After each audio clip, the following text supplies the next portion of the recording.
So we're in Southern California taking a look at a water heater that is ceasing to produce hot water on a pump. And so this is a Grundfos pump, same pumps that we use. And you know, it looks like they got an aquastat tied in and then a power cord somewhere going over here tied into the pump. Not fond of these. They do make a pump kit specifically for these. They're called Circ Logic. This isn't it.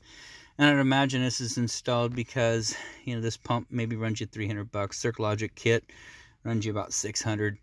But it has been working up until now, so you need to figure out what's going on. You got the hot water return line coming back. It's only 1/2-inch PEX, which is, I mean, it's within parameters, but we like to run 3/4. So you get a nice hot line running there. Back in, down through a valve, and then you can see right here, this is where the cold water comes in. And you can see it right over there, 1-inch white line comes up and over and down. So this provides cold water to the unit. It's kind of uninsulated, but there's the check valve, which is required. Then cold water comes over here and goes into the unit. Hot water comes through and it can't go back up because there's your check valve prevents that from going that way.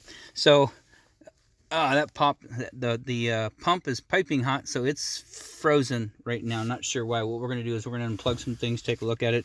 Everything else is a little questionable. I mean, you know, you can see the condensate line or the condensate tube right here. I'm not sure where it runs. Yep, I can see it. It's right back underneath here.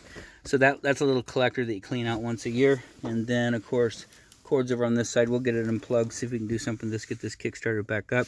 The flush valves, you can see the cold is pointing right at the hot, and so you can't get a hose on there to flush it out.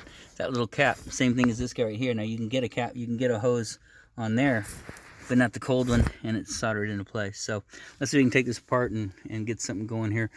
We do have an isolation valve right there, which is nice, and an isolation valve there, which means we can shut that down and take that pump apart. But anyways, just a quick documentation, see what's going on. We might give a call out to Renee.